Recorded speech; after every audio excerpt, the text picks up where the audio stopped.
అనంతపురం జిల్లా గుంతకల్లు పట్టణంలోని ఈద్గా మైదానంలో ఇఫ్తార్ విందును ఏర్పాటు చేశారు. ఇఫ్తార్ విందు కార్యక్రమంలో MP Ambika Lakshminarayana, Guntakal MLA Gummanur Jayaram, TDP జిల్లా అధ్యక్షుడు వెంకటశివుడు పాల్గొన్నారు. గతంలో అధికారంలో ఉన్న ప్రభుత్వాలు ముస్లింలను పట్టించుకోలేదని ఈ సందర్భంగా వారు అన్నారు.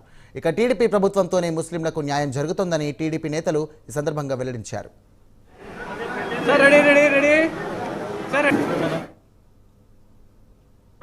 అందరినీ కూడా ఒక సమాన భావంతో మా చంద్రబాబు నాయుడు గారు దగ్గర తీసుకుని ఈరోజు రాష్ట్రాన్ని అనేక రకాలుగా మనకి అభివృద్ధి చేయడానికి ఈరోజు ముందుకెళ్తున్నారు. కాబట్టి ఈ సందర్భంగా అల్లా కూడా మనందరికీ దీవెనలు ఇవ్వాలి, మీరందరూ దువా చేయాలి. నారా చంద్రబాబు గారి యొక్క ఆరోగ్యం కూడా బాగుండాలి, ఆయన అభివృద్ధి చేసే కోసం ఆయన శక్తిని ప్రసాదించాలని ఈ మీరందరూ కోరుకోవాల్సిందిగా ఈరోజు ఈ సందర్భంగా మేము కోరుకుంటున్నాం. Thank you. ముస్లిమ్స్ బాయిగా ఉండే విధంగా, ఎప్పటికీ కలిసిమెలిసి ఉండే విధంగా మా తెలుగుదేశం పార్టీ నాయకులు ఆదేశాల మేరకు అదేవిధంగా ఇక్కడికి వచ్చేసిన మా ముస్లిం సోదరులు గతంలో చంద్రబాబు నాయుడు గారు 2014-19లో ఉన్నప్పుడు వాళ్లకు అనేక విధాలుగా సహాయ సహకారం రంజాన్తో అన్ని తోడ్పాటు చేయడం జరిగింది.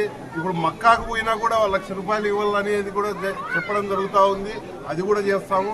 అందుకు ముస్లిం సోదరుల మేకుడు నారా లోకేష్ బాబు గారు కష్టపడుతున్నారు. వీటన్నిటికీ మీరు తోడ్పాటుగా నిలుస్తారని మీ అందరికీ నమస్కారం తెలియజేసుకుంటూ సెలవు తీసుకుంటున్నాను. దేశాన్ని ముందుకు తీసుకురావాలనే ఒక మంచి ఉద్దేశంతో అందులో ఒక కలయికనే ఈరోజు భారతదేశం మొత్తం పైన కూడా ఈరోజు అందరూ బాయిగా ఉంటూ ఈరోజు గుంటకల్ నియోజకవర్గంలో గుంటకల్ పట్టణం నందు ముస్లిం సోదరులు ఈరోజు వాళ్ళు ఉపవాసం ఉన్న సమయంలో వారు ఉపవాసాన్ని తీసి మరియు వాళ్ళ భోజన కార్యక్రమాన్ని కూడా ఈరోజు గుంటకల్లో పట్టణం నందు జరుగుతుంది.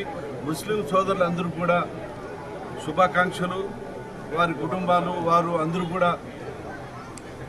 అందరూ బాగుండాలని, అదేవిధంగా మన ముఖ్యమంత్రి నారా చంద్రబాబు నాయుడు పెద్ద ఆయన కూడా వారు కూడా ముస్లిం సోదరులను కూడా అన్ని విధాలుగా తోఫా అయితేనేవి అన్ని విధాలుగా వాళ్ళు ముందుకు రావాలని చెప్పేసి మంచి పథకాలు పెట్టి అభివృద్ధి బాటలో నడిపేదానికి మన ముఖ్యమంత్రి నారా చంద్రబాబు నాయుడు పెద్ద